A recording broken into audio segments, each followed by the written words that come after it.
desbravadores, comandou todos esses grupos aqui da Zona Sul, quando a associação era uma só, e sempre humilde.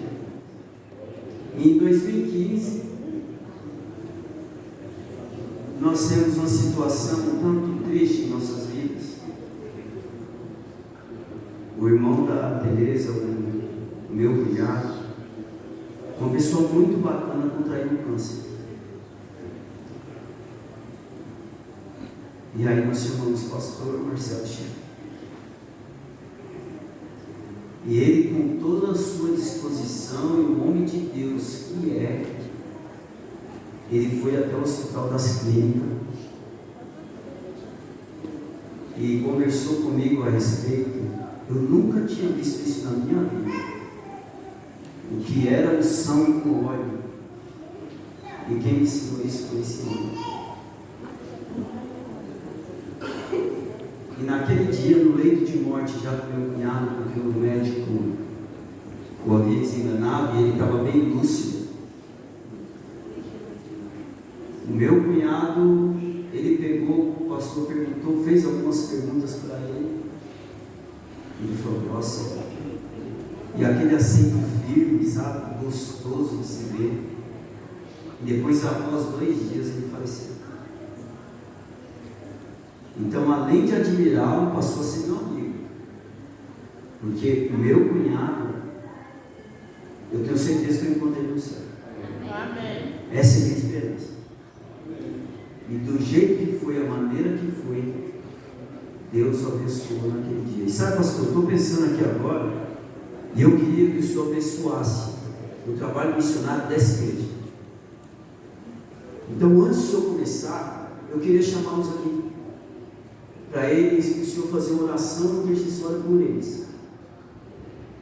Porque aqui está ficando o trabalho missionário forte. E Deus está abençoando bastante. Então, Rubens, vem você e sua equipe, Daniel. Deixa alguém aí, vem para cá. Tamar. Fernando, Maura, Regina.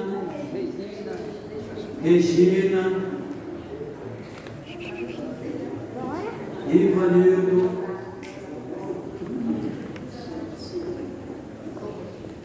Eu estava tão distraída lá. E outro, irmãos, quem quiser participar dessa equipe do trabalho missionário, se quiser vir agora para ser abençoado, venha, porque Jesus está voltando. E quem quiser com ele vai ter que trabalhar, não tem jeito.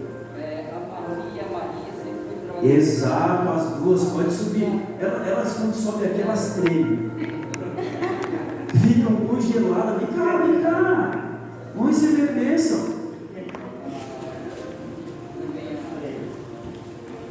A Eliette, vem para cá. A Diana da Escola Sabatina, Diana, sobe, se junte a nós. Não.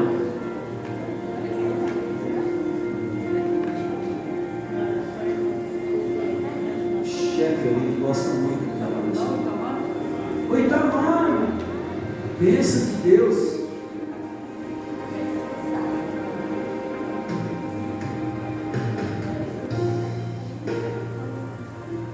Irmãos, Jesus está voltando. Tivemos várias informações negativas do Rio Grande do Sul, ali em Porto Alegre, e nós temos que pegar a palavra. Pastor, esse é um momento do Senhor orar por eles, e eu entrego esses minutos ao Senhor, e que Deus abençoe. A gente aqui na frente consegue se melhorar? Quem não conseguir, fica de pé. Tá? Vamos orar. Os irmãos nos acompanham.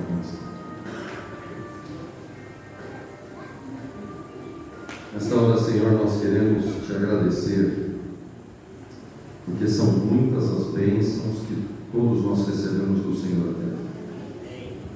Obrigado por mais um santo sábado que estamos começando. Obrigado por este momento, para estarmos na tua casa, já servos da tua presença. Obrigado, Senhor, de forma especial por este grupo de irmãos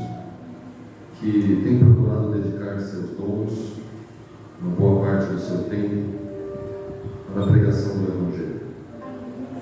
Certamente outros irmãos aqui nesta igreja o fazem também, de maneiras diversas, mas aqui talvez esteja o grupo que esteja mais diretamente ligado a este ministério na igreja. E nós temos certeza, Senhor, que eles desejam fazer ainda muito mais. Não trabalham para homens, não trabalham para uma igreja, mas trabalham para o Senhor, que é o Rei dos Reis e o Senhor dos Senhores. Trabalham porque desejam que outras pessoas sintam o que eles já experimentam, que outras pessoas tenham a esperança que eles já conhecem. Agora, Senhor, esse trabalho é um trabalho desafiador, muitas vezes difícil. E nós temos também as nossas lutas particulares, nossa vida pessoal, nosso trabalho, nossa família, nossa saúde para cuidarmos. E às vezes estas coisas ameaçam nos desanimar, tentam interferir no trabalho que queremos fazer. Mas nesta hora, Senhor, nós pedimos que mais uma vez o Senhor se faça presente na vida destes irmãos, para que eles recebam do Senhor o ânimo, as forças, a saúde, a disposição para continuarem pregando sobre Jesus Cristo. E quando eles acordarem as pessoas, quando falarem, quando aproveitarem as oportunidades que surjam pelo caminho, que o Espírito Santo do Senhor dê a eles as palavras adequadas, dê a eles a sabedoria para apresentarem Jesus da maneira como as pessoas precisam ouvir. Que o Senhor cuide também de seus familiares, do trabalho de cada um, da saúde e das lutas diárias pessoais que todos têm. E que quando Jesus voltar em breve, eles estejam presentes entre os que estarão ali preparados e tenham a enorme alegria de terem ao lado deles tantas pessoas que tomaram uma decisão, que também se prepararam para aquele momento pela influência deles, pelo Espírito Santo usando-os para a pregação. Nós os entregamos em tuas mãos, bem como a toda esta igreja, sua liderança, pastor Gessé, que o teu Espírito recaia sobre estes irmãos e sejam todos uma luz aqui em Vila Joaniza. Que esta igreja continue existindo tão somente para a honra e glória do teu nome. Em nome de Jesus oramos e já agradecemos. Amém. Queridos, que Deus os abençoe a todos, viu? Obrigado. Continuem dedicados à obra como tem sido até hoje, todos vocês. Queridos irmãos, uma boa noite, um feliz sábado a todos. Quero saudar a igreja com a paz do Senhor Jesus Cristo.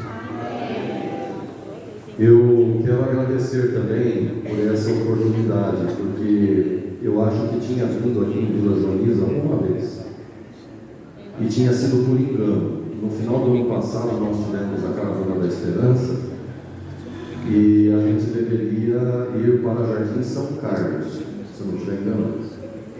Mas eu não lembro porquê, como é que foi. Tinha um colega comigo, o pastor, também, a gente veio para aqui. E tinha umas 5 ou 6 pessoas aqui ensaiando no dia, e a gente pensou, mas não parece que vai ser aqui. E não era mesmo. Então, acho que foi a única vez que eu passei aqui em Vila Joaniza, e hoje tenho esse privilégio de estar na igreja, e principalmente de estar com vocês, né? Porque naquele dia eram pouquinhas pessoas, hoje já temos uma parte maior da igreja. É uma alegria conhecê-los ou bem encontrá-los. Queria dizer para vocês do Quarteto Júbilos, eu também não os conhecia. Deus está me dando esse privilégio hoje. Eu estava ali sentado pensando assim, mas será que eu tenho que falar mesmo? Não é melhor deixar eles cantar até umas 10 da noite aqui? E vocês disseram que normalmente não cantam às sextas, né? Eu acho que vocês têm que cantar na quinta, na terça, na quarta, no domingo, e a gente lá para ouvir, né? Deus seja louvado, viu? Que hinos maravilhosos, e que o dom de vocês continue servindo ao Senhor. Deus continue usando vocês como usou aqui e vamos ouvi-las no final mais uma vez. Deus os abençoe. Irmãos, nós vamos em alguns minutos tratar aqui de um tema que dá abertura a este final de semana, em que nós trataremos aqui nestes 3 encontros sobre o tema do reavivamento. Na verdade, amanhã haverá um outro pregador, e domingo outro pregador, aqui é o Edson. Vamos estar aqui o pastor Robson e o pastor Edilson, né? Edilson amanhã e Robson nesse domingo. O Edilson amanhã e o pastor Robson domingo. Irmãos, programem-se. Não estou falando porque são meus amigos, não. Mas eu tenho certeza que os irmãos serão beneficiados com a palavra de Deus que será aberta aqui nesses 3 momentos. Em nós não existe nada de especial, irmãos. Mas quando a palavra de Deus é aberta, a gente nunca sai decepcionado. A gente nunca sai vazio. E espero que hoje mais uma vez seja assim também. Eu queria fazer uma pergunta aos irmãos. Vou pedir para o Fernando já colocar ali na tela, que já está aqui, né? Nós vamos usar bastante aqui o PowerPoint. Eu queria fazer uma pergunta aos irmãos. Assim, de bate-pronto, você poderia me dizer qual o próximo evento na sequência dos acontecimentos daqui para a volta de Jesus? Imagine que nós vamos seguir numa linha reta até a volta de Jesus. Muitas coisas devem acontecer daqui até lá. Qual seria o próximo passo, o próximo acontecimento nessa sequência? Algumas pessoas na igreja, e eu vou falar isso assim com bastante conhecimento de causa, porque eu tenho o privilégio de ter nascido no lar adventista, cresci numa igreja adventista, e eu me lembro, quando criança mesmo, o Rafael no Campo Grande na época, né? Eu me lembro que na nossa igreja às vezes acontecia isso, talvez aqui também, ou em outros lugares.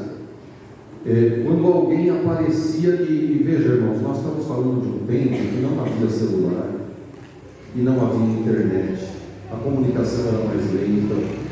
Então, de repente, aparecia alguém na igreja com algumas cópias, aquelas xerox assim, que a gente mal conseguia ler direito.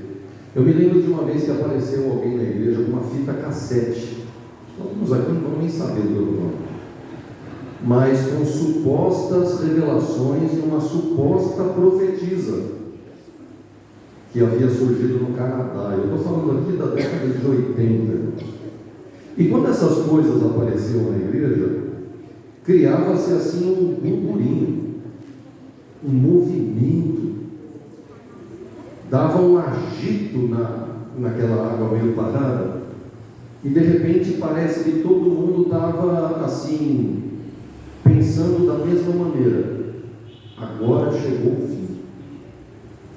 Quando a gente ouvia alguma coisa diferente sobre decreto dominical, quando a gente ouvia sobre o movimento de alguma igreja, alguma ação que estava sendo tomada por um governo da época, então isso causava um agito entre as pessoas. Mas, irmãos, depois de 2, 3 semanas, um mês, tudo voltava ao normal. E às vezes a gente talvez nem fale sobre isso, mas quem sabe esteja na nossa cabeça que o próximo evento daqui para o final seja um decreto dominical. Muitos ficam pensando sobre decreto de morte, perseguições. Interessante que hoje até esses temas nem são muito abordados, mas na cabeça de algumas pessoas, muitas vezes esses assuntos estão ali povoando as ideias, quando na verdade nós vamos perceber que estes eventos terão o seu lugar, mas a pergunta é: qual será o próximo evento? Daqui para frente, se a gente colocar numa linha do tempo, o que vai acontecer em primeiro lugar? O que nós temos que aguardar, ou para que nós devemos nos preparar olhando daqui para frente. Então, eu queria relembrar com os irmãos aqui, brevemente, sobre o início da pregação do Evangelho. Eu estou falando aqui lá do início da igreja cristã, logo que Jesus foi embora. Eu queria ler com vocês o texto que aparece aí na tela. Veja comigo, acompanhe na sua Bíblia, porque temos em Atos capítulo 2. Nós vamos ler aqui do verso 1 até o verso 4. Nós vamos relembrar, porque é um capítulo bem conhecido, fala sobre a experiência do Pentecostes lá em Jerusalém, a experiência que tiveram os discípulos de Jesus. Atos 2, de 1 a 4. A Bíblia nos diz assim: ao cumprir-se o dia de Pentecostes, estavam todos reunidos no mesmo lugar. De repente veio do céu um som, como de um vento impetuoso, e encheu toda a casa onde estavam assentados. E apareceram distribuídas entre eles línguas como de fogo, e pousou uma sobre cada um deles.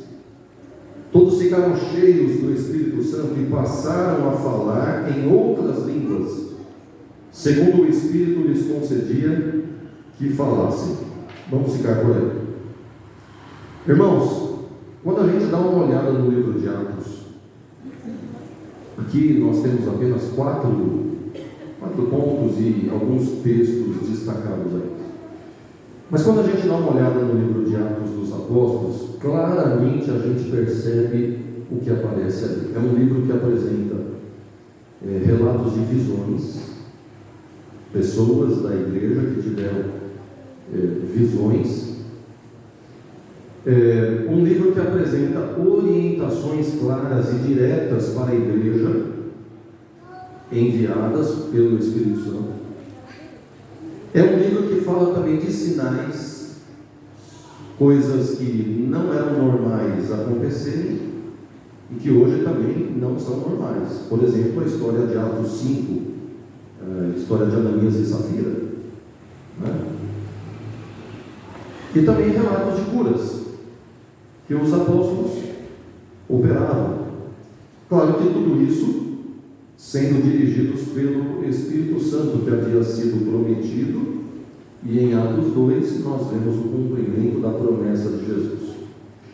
Então, irmãos, não é difícil nós afirmarmos que no começo da pregação do Evangelho, lá naqueles primeiros anos, depois que Jesus voltou para o céu, não é difícil nós afirmarmos que o Espírito Santo, ele era de maneira assim clara, e muitas vezes até direta, ele era o líder da igreja. O livro de Atos deixa isso muito claro. São cerca de 70 vezes nesse livro que existe alguma menção a ações do Espírito Santo. O Espírito agindo sobre a igreja, entre os irmãos da igreja, na liderança da igreja. Então, se nós quiséssemos resumir, nós poderíamos dizer que no livro de Atos dos Apóstolos, o Espírito Santo era a personagem principal. É claro que ele vinha cumprir o que Jesus havia dito: eu vos enviarei o Consolador e ele vai falar sobre mim. Ele não estava trazendo um novo evangelho, mas com a volta de Jesus para o céu, quem assume um lugar de destaque é a pessoa do Espírito Santo. Muito bem. Agora, irmãos, se no começo da pregação do Evangelho foi dessa forma, vamos ver esses textos então para procurarmos entender como será no final da pregação do Evangelho. Agora estamos falando já sobre a nossa realidade. Vamos ler então Joel capítulo 2. Se você puder acompanhar a leitura. Joel capítulo 2. E vamos ler o verso 28.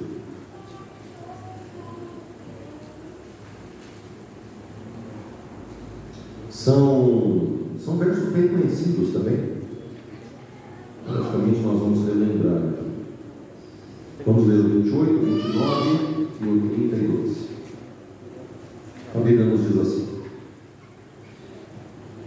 Acontecerá depois que derramarei o meu espírito sobre toda a carne. Vossos filhos e vossas filhas profetizarão, vossos velhos sonharão, e vossos jovens terão visões.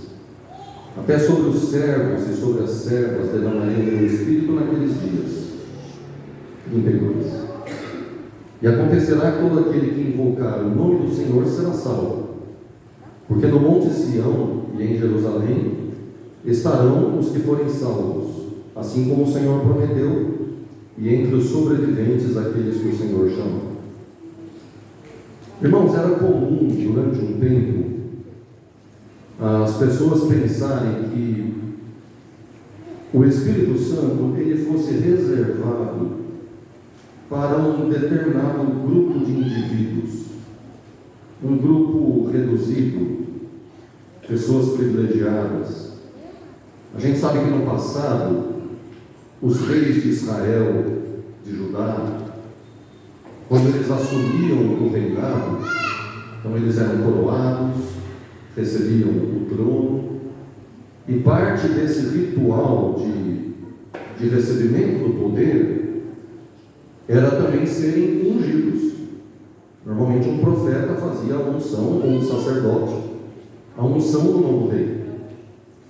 Os profetas que assumiam, que iniciavam um ministério profético, eles eram ungidos também. Então, algumas pessoas olhavam para isso e chegavam à seguinte conclusão: receber o Espírito Santo de forma assim marcante, de maneira especial, é para algumas pessoas, não é para todo mundo ou qualquer um. São algumas pessoas que Deus determina, Deus seleciona. Agora, quando a gente lê o texto aqui de Joel, como nós fizemos, é exatamente o contrário que a Bíblia está falando. Existe aqui uma promessa para os últimos dias, e é dito que o Espírito será derramado sobre quais pessoas? Jovens e velhos também. Então não é uma questão de idade. O Espírito Santo ele será derramado sobre servos e sobre pessoas cultas e privilegiadas. Ele será derramado, diz o verso 32, sobre todo aquele que invocar o nome do Senhor. Será salvo e receberá a promessa do Espírito. Então, irmãos, a Bíblia está mostrando que para o final da pregação do Evangelho, nós podemos esperar algo semelhante àquilo que aconteceu no início da pregação do Evangelho. E, na verdade, não apenas semelhante, mas algo até superior. Eu trouxe alguns textos aqui, eu queria partilhar com vocês, pelo menos alguns deles. Por exemplo, esse aqui, o livro Eventos Finais. Olha o que a autora diz ali. Ela diz assim: estudai atentamente no livro de Atos as experiências de Paulo e dos outros apóstolos, pois o povo de Deus em nosso tempo terá de passar por experiências similares. Olha que coisa interessante, irmãos. Quando a gente lê o livro de Atos, a gente encontra, por exemplo, aquela história de um dia Pedro preso, ele na cadeia, para ser talvez executado logo em seguida, mas o anjo do Senhor aparece lá à noite. E o anjo chega e diz assim: ó, pega as coisas e vamos embora. Ele acorda meio atordoado, e o anjo diz: vamos embora. Ele se levanta, as algemas caem. Os soldados à sua volta não percebem. Ele vai até a primeira porta, ela se abre. Vai a uma segunda, se abre. E quando ele se dá conta, ele já está no meio da rua. E aí aquele ser celestial já não o acompanha mais, e ele está no meio da escuridão da noite. E ele vai para aquela casa onde todos estavam orando por ele. Interessante, irmãos. Ali ela diz: olha, não devemos apenas ler o livro de Atos, devemos estudá-lo, porque as coisas que aconteceram ali, coisas similares àquelas vão acontecer de novo, no final. Quando Pedro e João, eles estão passando ali pela entrada do templo e tem lá o aleijado, né? Ah, me ajude com alguma coisa. Eles dizem, não, dinheiro já não tem. Dinheiro não tem. Mas em nome de Jesus, levanta. O homem levantou e foi embora. Irmãos,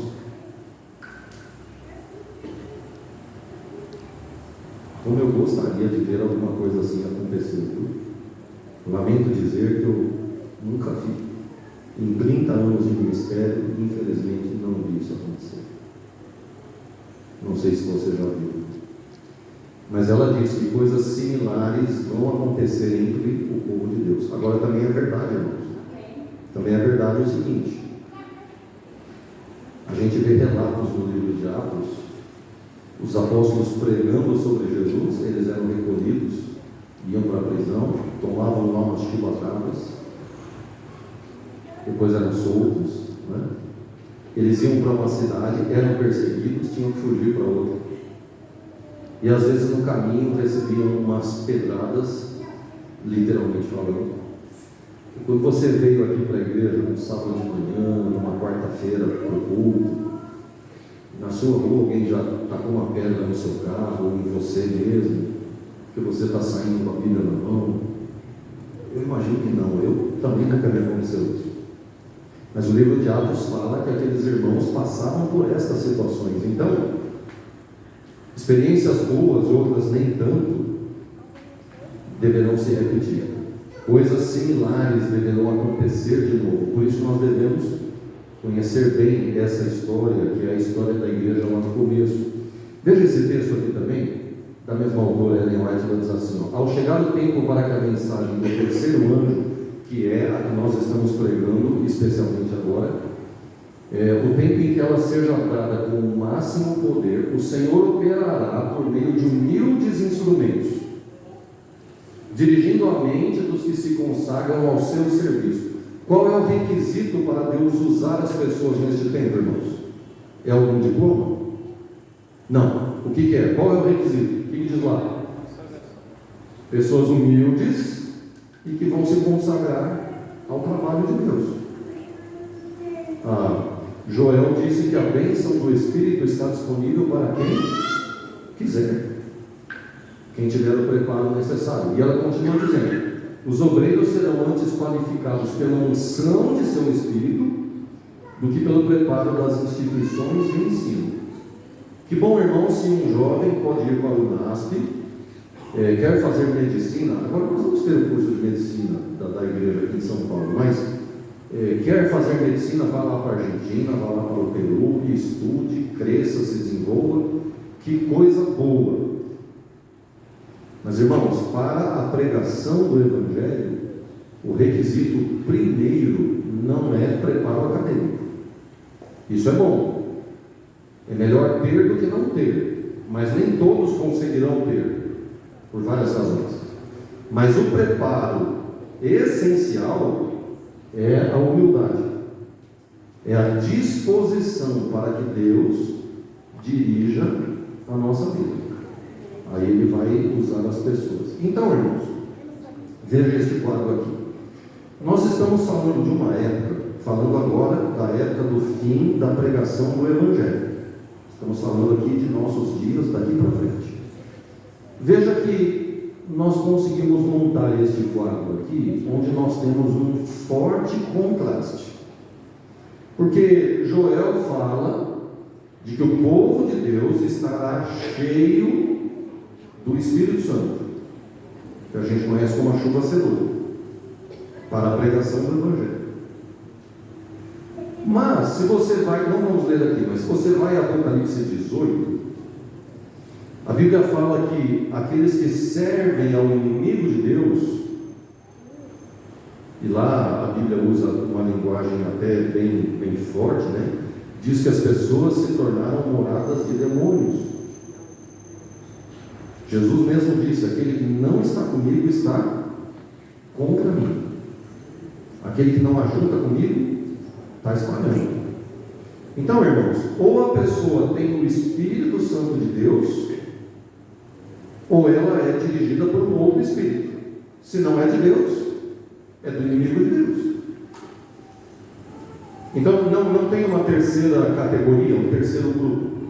Esse povo mencionado por Joel 2 é um povo que realiza sinais, coisas espetaculares, como não tem lá no livro de Atos.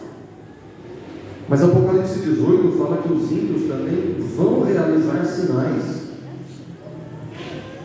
Então veja, irmãos, uma época de certa forma confusa. Serão muitos sinais, muitos milagres aqui e acolá para todo canto. Agora, alguns provindo de Deus e outros do inimigo de Deus. Veja esse texto aqui, falando sobre essa época.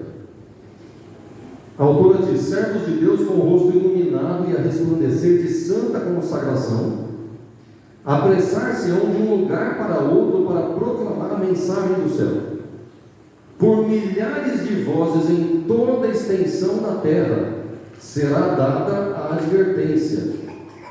Operar-se-ão prodígios, está falando da igreja, irmãos.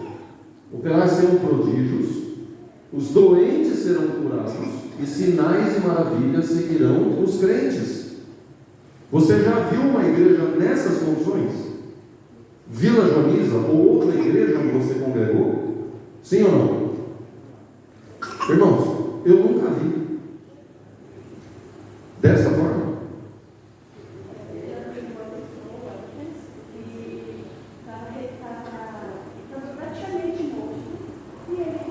Ah, um milagre. Ok. E eles acontecem. Eles são reais, eles são possíveis. Mas agora nós falamos de uma época de sinais. Várias situações ocorrendo aqui, acolá. Agora veja, a continuação do texto diz assim: Satanás também opera com prodígios, e essa palavra é importante, irmãos. Um prodígio não é uma coisa comum, é alguma coisa que você vê e você fica assim, ó, de boca aberta. Não é algo que você vê toda hora. Então, Satanás opera com prodígios, só que são prodígios de mentira. Ele realiza sinais, mas pelo seu poder e não pelo poder de Deus, fazendo mesmo descer fogo do céu à vista dos homens. Imagine agora como vai ser esta época. O povo de Deus cheio do Espírito, realizando sinais. Os ímpios cheios do Espírito do inimigo de Deus, realizando sinais. Já imaginou como o mundo vai estar efervescendo, agitado? Queridos, imagine só, se hoje aqui em Vila Joaniza um aleijado saísse andando, através disso aqui, quanto tempo ia demorar para milhares de pessoas conhecerem esse fato? Não é assim? Vejam, irmãos, essa época, com tantas coisas acontecendo, isso vai estar circulando pelas redes sociais, pela mídia, todos os meios imagináveis e possíveis. O mundo vai estar sendo agitado, porque coisas nunca antes vistas estarão acontecendo, e em grande quantidade. Agora veja a frase final: é nesse cenário que os habitantes da terra serão levados a decidir-se. Por que Satanás realiza sinais? Ele pretende fazer o quê? Enganar. E Deus, ele também realiza sinais. Agora as pessoas precisarão daí fazer uma escolha. Elas precisarão tomar uma decisão, porque está se aproximando o momento final, o fechamento da porta da graça. Então Deus vai chamar a atenção das pessoas. O problema é que Satanás vai fazer coisas bastante semelhantes. Agora eu queria ler com os irmãos esse texto aqui, porque Jesus ele falou de uma coisa no mínimo interessante. Depois de ler os textos que nós já lemos, vamos tentar entender por que Jesus falou aquilo que está lá em Mateus 24, 42. Veja comigo. 24, do 42 ao 44. A Bíblia diz assim: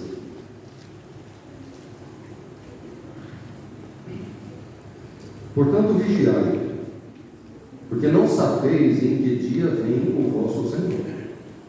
Mas considerai isto: se o pai de família soubesse a que hora viria o ladrão, vigiaria e não deixaria que fosse arrombada a sua casa. Por isso ficai também vós apercebidos, porque a hora em que não cuidais, o Filho do Homem virá. Jesus, ele fala da sua vinda como algo que vai pegar as pessoas de surpresa. A Bíblia usa essa expressão, o ladrão que vem de noite, o ladrão que aparece à noite, como em Mateus 24. A Bíblia usa essa expressão lá em Lucas, Tessalonicenses, Apocalipse e Pedro também. Aqueles textos repetem a ideia de Mateus 24 que nós lemos, de que o dia do Senhor vai pegar as pessoas de surpresa, como o ladrão que simplesmente aparece. E o trunfo do ladrão é a surpresa. Agora eu pergunto aqui para vocês: se nós estamos falando de uma época em que o mundo vai ver o poder pentecostal, como de Atos 2, uma época em que o mundo terá em vigor leis dominicais, agitando este assunto do dia de guarda, uma época em que surgirão até decretos de perseguição e morte, e um pouquinho mais para frente, um momento em que haverá as pragas. O que a Bíblia fala então, irmãos, sobre a volta de Jesus acontecer como um ladrão que vem de noite? Não é estranho a gente imaginar isso?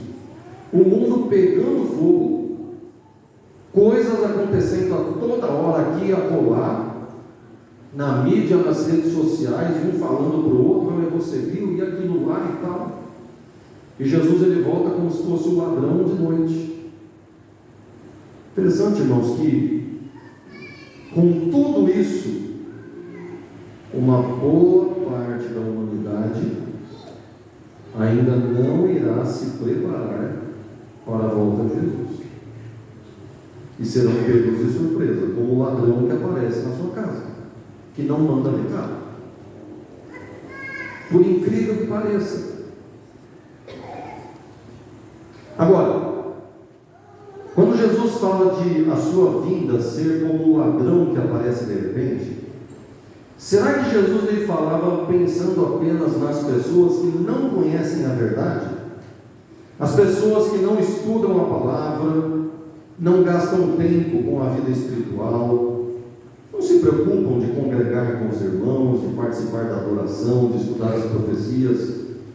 Que essas pessoas sejam pegas de surpresa, apesar de tudo isso, ainda dá para a gente entender. Porque as pessoas não estão buscando, elas não têm conhecimento, e Satanás vai trabalhar para enganá-las, e com sinais tremendos. Então, de fato, uma grande parte será enganada, e a vinda de Jesus vai pegá-las de surpresa, por incrível que pareça. Mas a pergunta, irmãos, é a seguinte: será que a vinda de Jesus ela pode ser como a experiência do ladrão que aparece à noite para o povo de Deus também? Será que eu e você, que temos o conhecimento, graças a Deus, não por sermos melhores, mas será que nós que temos o conhecimento, que congregamos, que estudamos a palavra, conhecemos a profecia, até ensinamos a palavra, pode ser que a volta de Jesus para mim e para você aconteça como se fosse o ladrão que aparece à noite? Não é uma boa pergunta? Afinal de contas, nós estamos avisados, nós conhecemos, nós temos luz, nós temos revelação, como nunca nenhum povo teve na história da terra, como nós temos hoje. Então, irmãos, eu queria ler mais 2 textos bíblicos com vocês e vamos depois caminhando para o encerramento. É possível então que a igreja seja pega de surpresa pela volta de Jesus, com toda a revelação e privilégios e oportunidades que nós estamos tendo. Eu queria ler esses textos aqui com vocês. Primeiro deles, Malaquias 4, verso 5. Volte só um pouquinho. Irmãos, o livro de Malaquias, ele está por último no Velho Testamento, e de fato ele foi o último a ser escrito do Velho Testamento. Então ele é o último aqui na organização da Bíblia, e na sua data de composição ele foi o último também, o último livro do Antigo Testamento. Então veja, no último livro do Antigo Testamento, no último capítulo, no penúltimo verso do livro, que é o verso 5, veja a mensagem que ficou para o povo de Deus. E depois disso houve um intervalo de mais ou menos 400 anos até Jesus tornar-se homem, até o período dos evangelhos. Malaquias 4, verso 5 diz assim: eis que eu vos enviarei o profeta Elias, antes que venha o grande e terrível dia do Senhor. Nós conhecemos a história de Elias, irmãos, um dos grandes profetas da Bíblia. A luta dele contra os adoradores de Baal, os falsos sacerdotes, Jezabel e assim por diante. Agora, no final do Antigo Testamento, Deus ele deixa aqui um anúncio: antes do dia do Senhor, enviarei a vocês o profeta Elias. Muito bem, passaram-se 400 anos, e as pessoas com essa mensagem na cabeça: vem o profeta Elias, o que será que Deus quis dizer? Então, irmãos, vamos agora a Mateus 17. Voltemos ao livro de Mateus.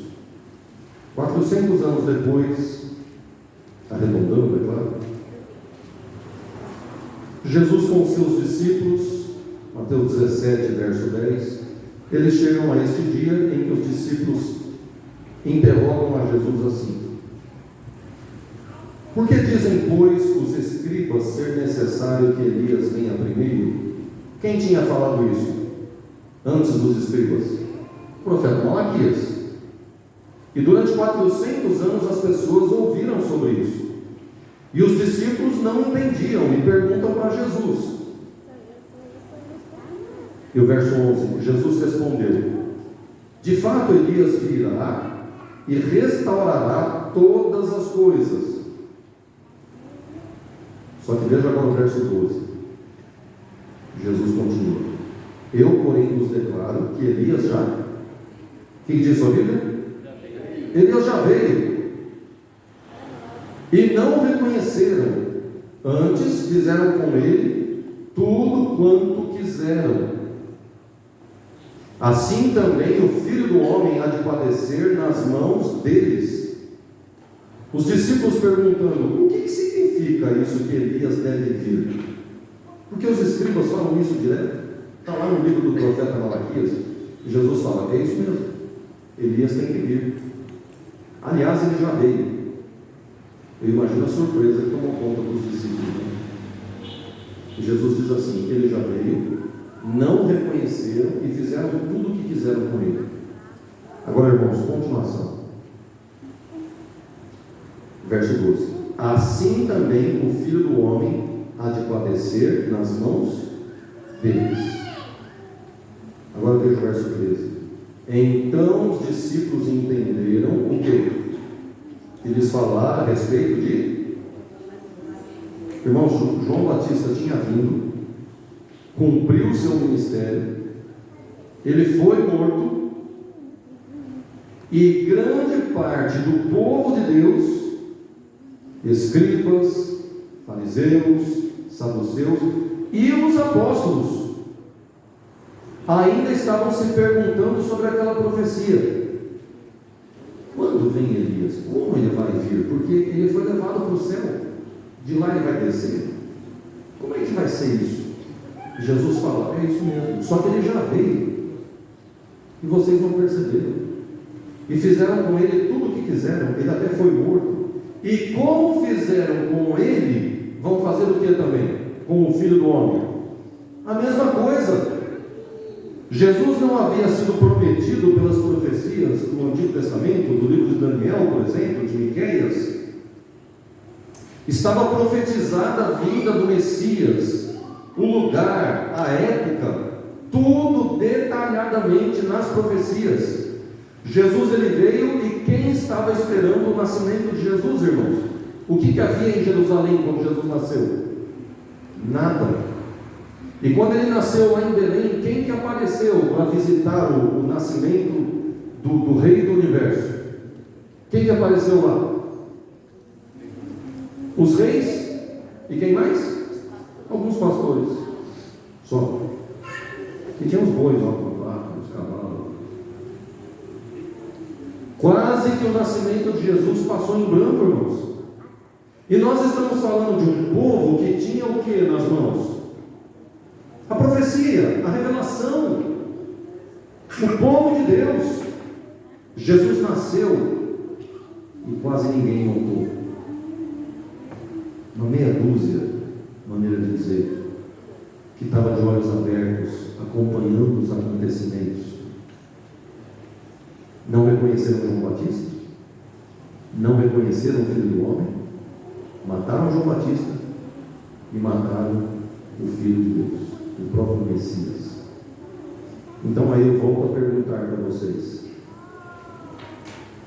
é possível que a volta de Jesus aconteça como um ladrão que aparece à noite, para nós que temos a revelação nas mãos?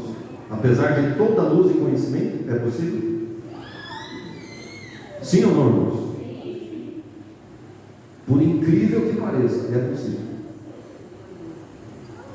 Porque existe uma coisa que nos ajuda a entender a revelação e nos prepara para os eventos que vêm pela frente. É o batismo com o Espírito Santo. Eu volto então, irmãos, àquela pergunta lá do começo: qual seria o próximo passo numa linha de acontecimentos daqui até a volta de Jesus? O que acontece primeiro daqui para frente? É decreto dominical? É decreto de perseguição? Não. O que é? É o derramamento do Espírito Santo, irmãos. É a chuva serôdia. E às vezes a gente está olhando lá para frente e esquecendo aquilo que vem antes. Você vai subir uma escada, tem 12 degraus. Você se preocupa primeiro com o 10º degrau ou aquele que está logo aqui no começo? Se você não for um por um, você não chega lá em cima. E às vezes a gente pensando sobre a volta de Jesus, a gente fica falando ali sobre decreto, disso, aquilo, tal. Sim, essas coisas vêm, elas virão em algum momento, estão lá na frente, mas antes disso, o que nos prepara para estas situações é o recebimento do Espírito Santo, irmãos.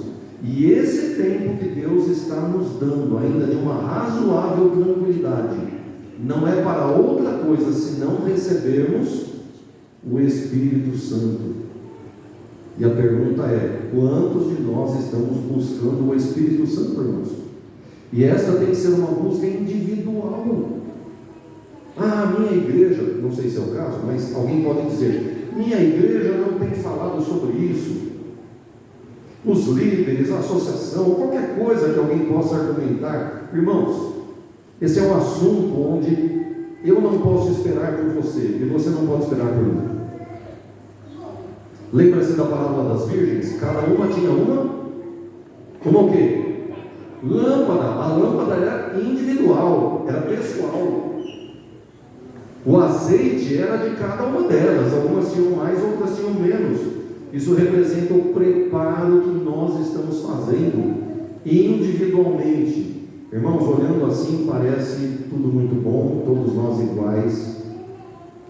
Mas o que faz a diferença entre o povo de Deus é o preparo de cada um. E quem sabe sobre isso é você mesmo e o nosso Deus, que sabe todas as coisas também. Não é verdade? Quando que nós valorizamos, irmãos, a busca e a presença do Espírito Santo? Queridos, não há cristianismo sem Espírito Santo. Pode haver uma imitação, mas cristianismo genuíno, ele só é produzido pelo Espírito Santo na vida. Eu queria finalizar com este quadro aqui, Imagine que nessa linha do tempo nós estamos ali no X, ali é 2024. Então nós temos aí à nossa frente, é claro que não é um quadro detalhado, né? Resumido. Nós temos aí a chuva serôdia, que é o próximo passo. Temos também lei dominical. A chuva serôdia nos prepara para pregarmos a mensagem no tempo do fim, a mensagem sobre o sábado. É o chamado alto clamor de Apocalipse 14. Para participar do alto clamor, nós temos que estar tomados pelo Espírito Santo. E aí a mensagem que resume essa época é o sai dela, povo meu, de Apocalipse 18. Então nós vamos chamar as pessoas para sair de Babilônia e se juntarem ao povo remanescente. Chega um momento em que fecha-se a oportunidade, não há mais graça disponível. Aquele que é justo permanece justo e o ímpio permanece ímpio. Quando acontece isso, nós não sabemos. Mas entre a chuva serôdia e o fechamento da porta da graça, é um período curto de tempo, apesar de não sabermos quanto tempo. Termina-se ali a oportunidade para a salvação, e nós temos, depois de algum tempo, um breve tempo, a própria vinda de Jesus. Muito bem. Irmãos, olhando este quadro, eu quero que você pense comigo aqui no seguinte. Eu vou fazer uma ilustração breve. O irmão Marcelo aqui, é aniversário dele hoje, né? Parabéns. Então vamos supor que amanhã à noite, sábado, né, já que o aniversário foi hoje, eu digo assim, irmão Marcelo, vamos a uma pizzaria. Vamos comer uma... Gosta de pizza? Então vamos comer uma pizza. Tem um lugar ali em Santo Amaro, uma pizza gostosa, tudo com apetite. Olha, vai ser uma beleza. Vamos. Então nós combinamos aqui, suponhamos que ele mora lá em Diadema. Eu moro aqui no Campo Grande. Vamos fazer de conta que estamos naquela época, irmãos, que não tem celular, não tem Waze, não tem nada disso, tá? Mas ele não sabe então onde é a pizzaria. Eu explico, não conheço. Então, para simplificar, eu combino com ele assim: então, Marcelo, vamos fazer o seguinte: seria bom a gente chegar na pizzaria amanhã às 8 da noite, porque sábado à noite pizzaria, né? Então, 8 da noite a gente ainda pega um bom lugar. E então eu passo na sua casa aqui em Diadema às 7. Ok? Eu venho do Campo Grande, pego ele em Diadema e vou para a pizzaria em São Paulo. Agora pergunta, irmãos: se o irmão Marcelo está convidado, temos um horário marcado que vai ser às 7 da noite, que horas ele começaria a se preparar ali para nós sairmos e irmos para a pizzaria? Mais ou menos. Eu não entendi nada. Que hora? 6 horas. Vai tomar um banho, fazer a barba, botar um perfume, né? 6 horas. Às 6 horas. Vai escolher ali uma roupa e tal. Para 7 horas estar pronto. Muito bem. Agora, no meu caso, eu vou passar lá para buscá-lo. Ele não sabe onde é, eu sei. Então eu tenho que sair de Campo Grande. Eu passo em Diadema. E de Diadema nós vamos para Santo Amaro, para chegar lá às 8. Eu marquei com ele às 7. Aí eu pergunto para você: que horas você acha que eu devo me preparar para estar às 7 na casa dele? 4h30? Nossa! É umas 5 horas. É porque não há muito o que fazer aqui, né? É só tomar um banho, colocar a roupinha, porque o resto... Mas eu entendi. 5 horas da tarde. Porque eu venho de um outro lugar e preciso passar na casa dele. Então eu não posso começar às 6 da tarde como ele vai começar. Porque o meu papel é outro. Eu moro em outro lugar. Eu tenho que começar antes do que ele, porque eu vou passar na casa dele, vou buscá-lo e aí nós vamos juntos à pizzaria. Eu tenho menos tempo para me preparar. Eu preciso começar antes. Irmãos, onde eu quero chegar com isso? Quando a gente olha esse quadro, a gente entende isso muito bem. A gente percebe que quando houver a chuva serôdia, vai ser a última oportunidade das pessoas ouvirem o Evangelho e aceitarem. E quem vai pregar o Evangelho sob o efeito da chuva serôdia? Seremos nós. As pessoas vão ouvir o Evangelho pela última vez naquele momento e vão ter um tempo para a decisão. Agora, para nós recebermos o Espírito Santo e cumprirmos o papel de chamarmos as pessoas, A pergunta é: nós temos o mesmo tempo que as pessoas aí fora têm? Você percebe que o nosso papel é de maior urgência. Se o mundo, se o final de todas as coisas já é urgente para as pessoas em geral, e para mim e para você, nós que somos o povo de Deus, o nosso preparo deve ser para quando? Para antes de ontem. Porque nós temos, antes do fim, nós temos que cumprir uma tarefa, é pregar o Evangelho. Irmãos, eu não posso sair para pregar com a cara limpa assim, só com as minhas palavras, como se eu tivesse alguma capacidade, porque eu e você não temos. Quem dá a capacitação é o Espírito de Deus, é a chuva serôdia. E esse tempo é para o nosso preparo e recebermos a presença do Espírito Santo, irmãos. Então, finalizando, qual é o próximo passo nos eventos finais daqui para a volta de Jesus?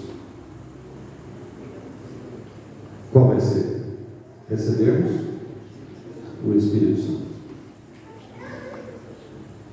A nossa preocupação, nosso foco, nosso empenho, dia e noite, tem que ser nessa direção, irmãos. Quando nós estivermos cheios do Espírito de Deus, essa igreja vai ser algo como a gente nunca viu. Leia o livro de Atos e você vai ter uma ideia do que vai acontecer daqui para o final. Como Deus vai usar o seu povo. Aqueles que têm um doutorado, que têm um diploma, são esses? Não necessariamente. Pessoas humildes, que se põem à disposição de Deus todos os dias. Estes serão usados pelo Espírito de Deus. O seu desejo é fazer parte desse grupo? Preparar-se para receber o Espírito de Deus? Que Deus nos ajude. Nisso você não precisa esperar ninguém. É só uma decisão sua. Queridos, que nesta igreja, todos os irmãos de Vila Joaniza façam parte daqueles que estarão prontos para receberem o Espírito e, consequentemente, estejam prontos para a volta de Jesus. Amém. Vamos ouvir o quarteto Júbilos com alegria, mais um hino, e depois nós vamos orar, encerrando o nosso encontro.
São fiéis promessas.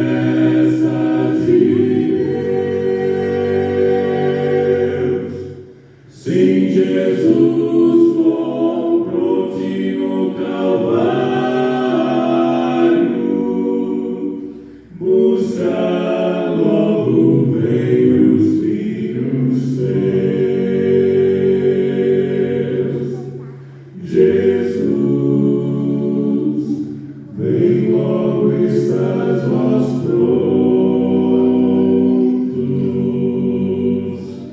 Jesus, vem logo, estás vós prontos.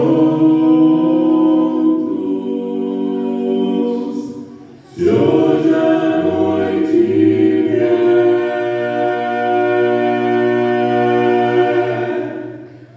como encontrareis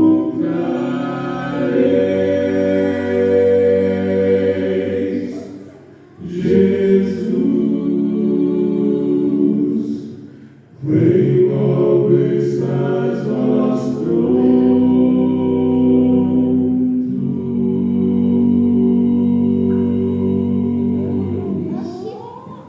Dizemos amém, irmãos?